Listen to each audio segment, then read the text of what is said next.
يضلل فلا هادي له ونشهد أن لا إله إلا الله وحده لا شريك له ونشهد أن سيدنا ومولانا محمدا عبده ورسوله أما بعد أعوذ بالله من الشيطان الرجيم بسم الله الرحمن الرحيم ألم يروا كم أهلكنا من قبلهم من قرن مكناهم في الأرض ما لم نمكن لهم وأرسلنا السماء عليهم مدرارا وجعلنا الأنهار تجري من تحتهم فأهلكناهم بذنوبهم وأنشأنا من بعدهم قرنا آخرين. وقال تعالى فليحذر الذين يخالفون عن أمره أن تصيبهم فتنة أو يصيبهم عذاب أليم. وقال تعالى وما كان لمؤمن ولا مؤمنة إذا قضى الله ورسوله أمرا أن يكون لهم الخيرة من أمره ومن يعص الله ورسوله فقد ضل ضلالا مبينا. فقال النبي صلى الله عليه وسلم ذاق طعم الإيمان من رضي بالله ربا وبالإسلام دينا وبمحمد رسولا أو كما قال عليه الصلاة والسلام. میرے محترم بزرگوں، دینی اور ایمانی بھائی، اللہ رب العزت نے جو دین، جو اسلام، جو شریعت ہمیں عطا فرمائی ہے، وہ دین، وہ اسلام ہماری دنیاوی و اخروی کامیابی کی ضمانت دیتا ہے، جس پر عمل پیرا ہونے کی بنیاد پر دنیاوی نقصانات اور دنیاوی آفت و بلا سے ہماری حفاظت ہو سکتی ہے اور آخرت کی سرخروئی اور آخرت کی کامیابی ہمیں حاصل ہو سکتی ہے۔ دین اسلام کوئی اختیاری عمل نہیں ہے، خاص طور سے اسلام کے قبول کرنے والوں کے لیے۔ کہ اسلام کو قبول کرنے والوں کے دل میں اگر اسلامی تعلیمات پر عمل پیرا ہونے کا داعیہ پیدا ہوتا ہے اور ان کے دل میں اس کی چاہت، تمنا اور آرزو پیدا ہوتی ہے تو وہ اس پر عمل کرے، اور اگر اس کے دل میں اس کا خیال نہیں آتا ہے تو وہ اس کو چھوڑ دے، اس پر عمل نہ کرے۔ اس کا اختیار اللہ نے ایمان والوں کو خاص طور سے عطا نہیں فرمایا، بلکہ ایمان والوں کو اس بات کا پابند بنایا ہے کہ وہ اللہ اور اس کے رسول کے احکامات کی ہر حال میں پابندی کرے۔ کسی کو اس کا اختیار نہیں ہے کہ وہ عمل کرے یا نہ کرے، بلکہ ایمان میں داخل ہونے کے لیے اور مسلمان کہلانے کے لیے شرط اور لازم ہے کہ ہم اللہ اور اس کے رسول کی مکمل تابعداری کریں۔ وَمَا كَانَ لِمُؤْمِنٍ وَلَا مُؤْمِنَةٍ إِذَا قَضَى اللَّهُ وَرَسُولُهُ أَمْرًا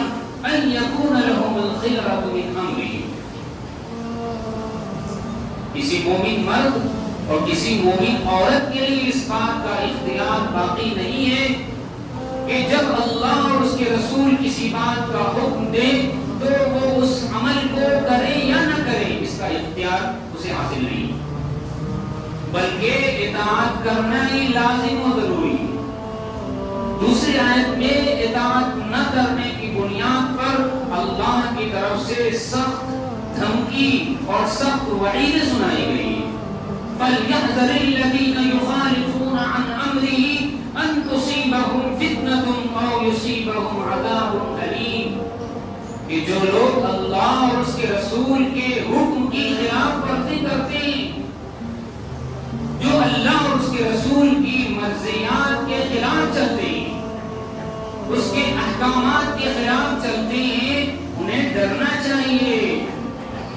انہیں خوف زدہ ہونا چاہیے اس بات سے کہ کہیں تصيبهم فتنہ، کہیں ان پر کوئی بلا نازل نہ ہو جائے، کہیں اسے کسی فتنے میں گرفتار نہ کر دیا جائے، اور یصیبهم عذاب علیم، یا کسی دردناک عذاب کے سپرد نہ کر دیا جائے۔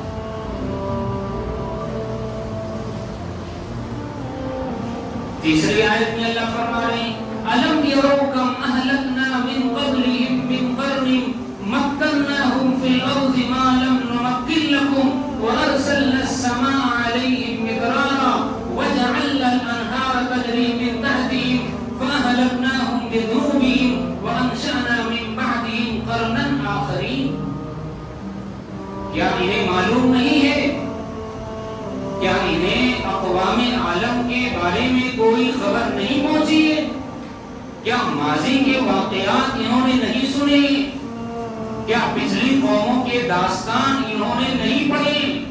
کیا پچھلی قوموں کے واقعات انہیں سنائے نہیں گئے ہیں؟ کیا انہوں نے دیکھا نہیں ہے ان لوگوں کے انجام کو جو ان سے پہلے گزر چکے ہیں، کہ ہم نے انہیں دنیاوی وہ طاقت عطا کی تھی جو طاقت ہم نے تمہیں عطا نہیں کی؟ کتنی ایسی قومیں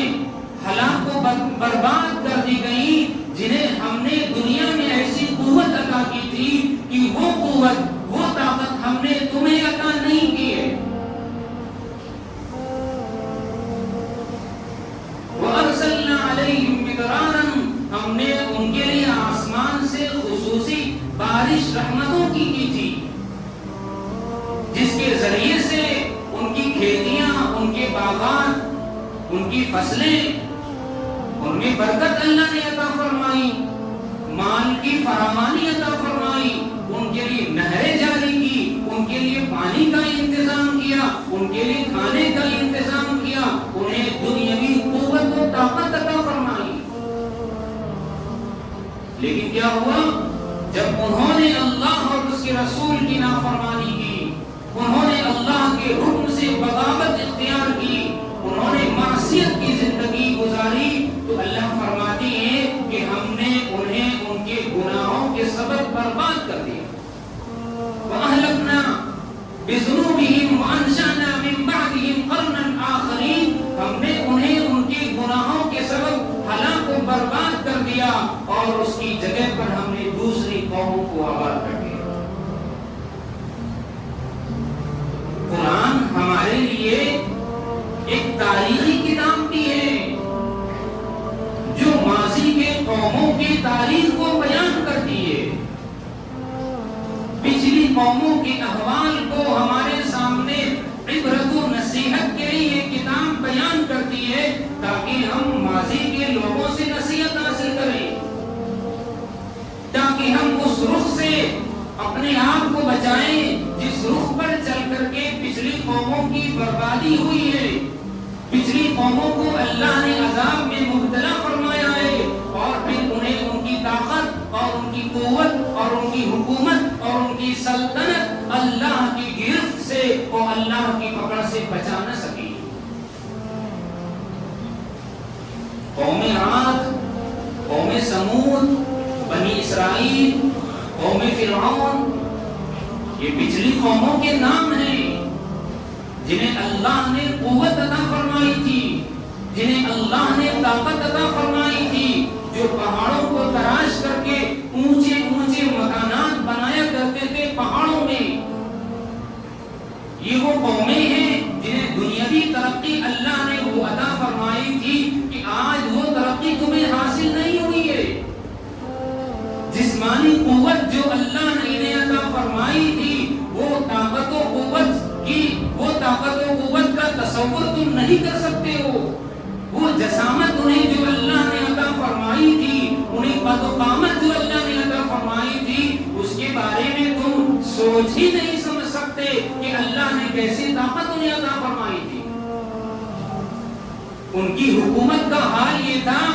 ان کی حکومت کا حال یہ تھا کہ وہ ان کے بادشاہ یہ کہتے تھے کہ یہ دریا کا پانی میرے حکم سے چلتا ہے۔ انہیں اپنی طاقت و قوت پر اتنا غرور تھا کہ وہ اس بات کا دعویٰ کرنے لگے کہ انا ربکم الاعلی، سے بڑا خدا ہوں، جن کے حکمرانوں کو اللہ نے ایسی صحت عطا فرمائی کہ 420 سال کی عمر گزر گئی، لیکن 420 سال کی عمر میں کبھی سر میں درد لاحق نہ ہوا۔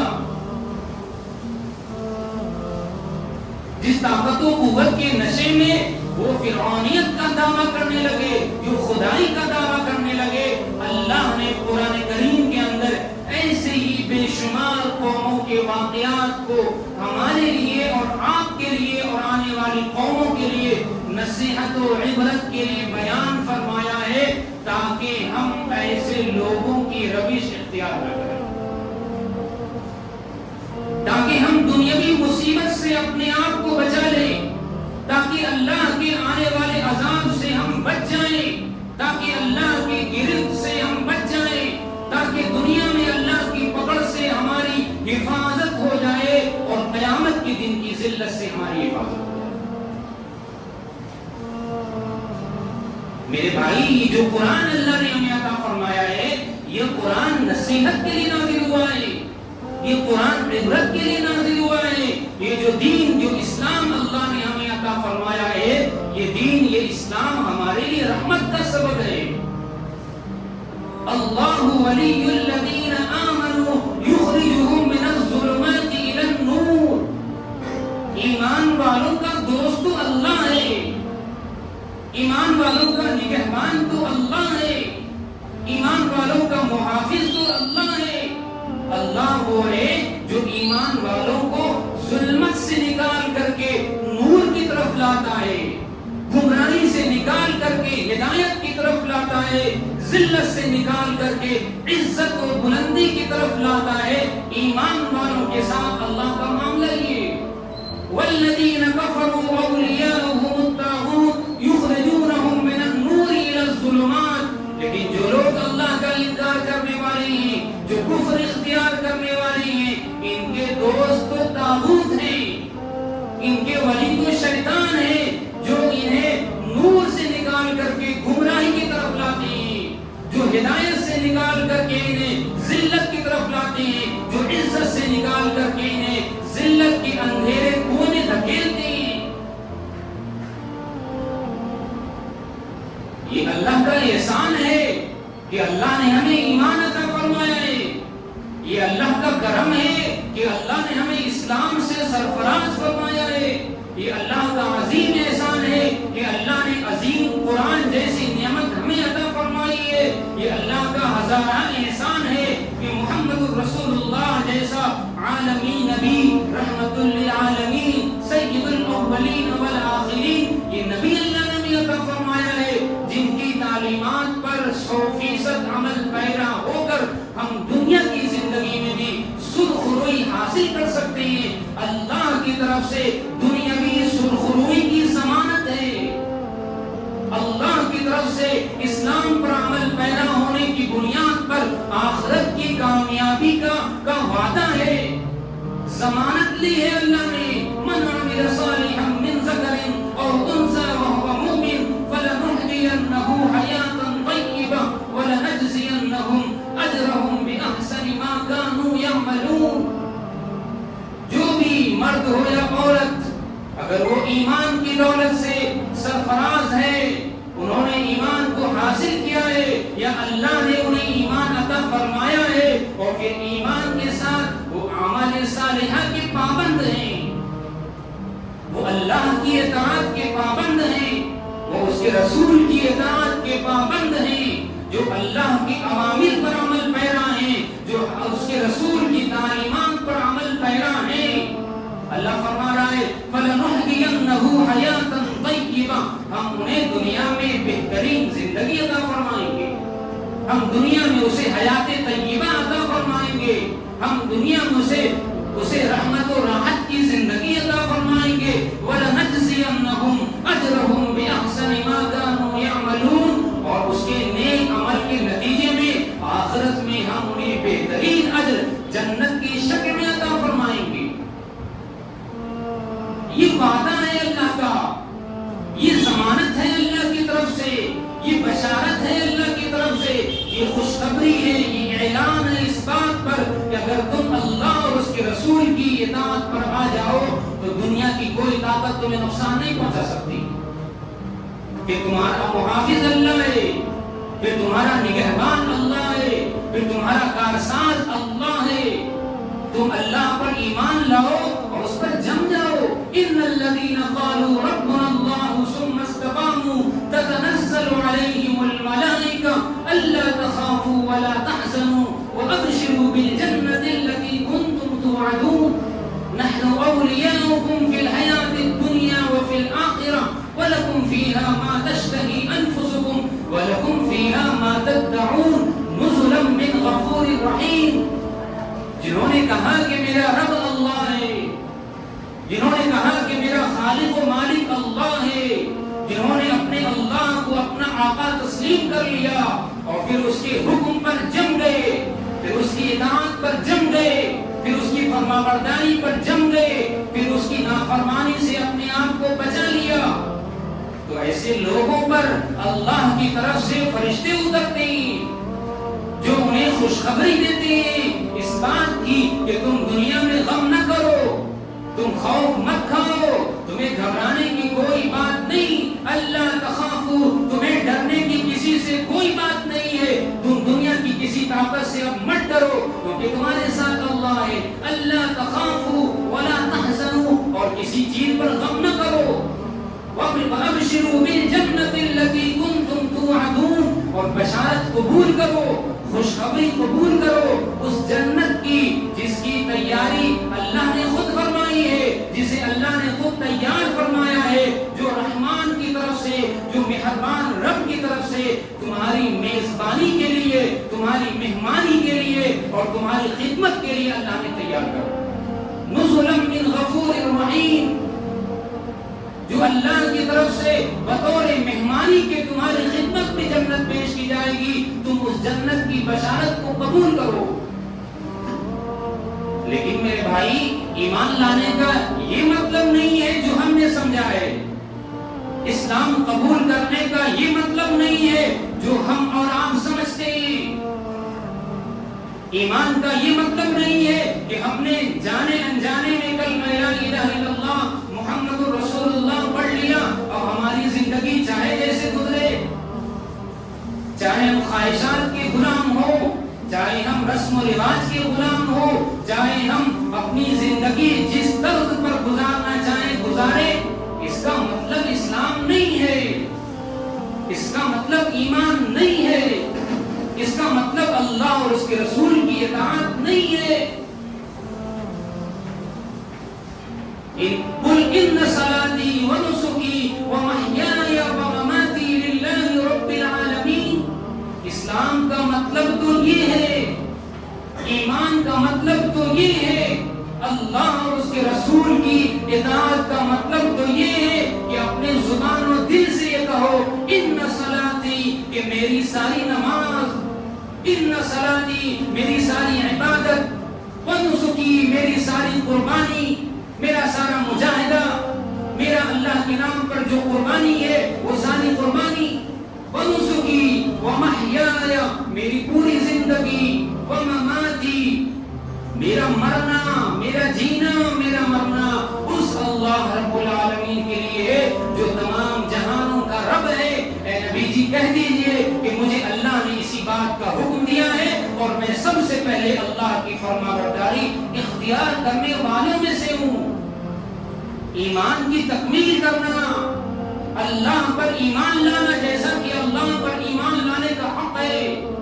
اس کو رب تسلیم کرنا اور اس کی ربوبیت پر جم جانا، دل کے اندر اللہ کے وعدوں پر پورا اطمینان حاصل ہو کہ میرا رب اللہ ہے، مجھے حلال کمانا ہے، مجھے حلال کھانا ہے اور میرا اللہ مجھ سے وعدہ کرتا ہے وَمَا مِن دَابَّةٍ فِي الْأَرْضِ إِلَّا عَلَى اللَّهِ رِزْقُهَا، کہ روئے زمین پر بسنے والے اور روئے زمین پر رہنے والی ساری مخلوق کی روزی کی ذمہ داری اللہ نے خود لی ہے، لہذا ہم حلال کمائیں گے، حرام اختیار نہیں کریں گے۔ اس بات پر کامل یقین ہو، اس بات پر جم جانا، ہر حال میں اس کا یقین دل کے اندر بٹھا لینا، اللہ روزی کا وعدہ ہے، اس وعدے پر دل کا اطمینان حاصل کر لینا،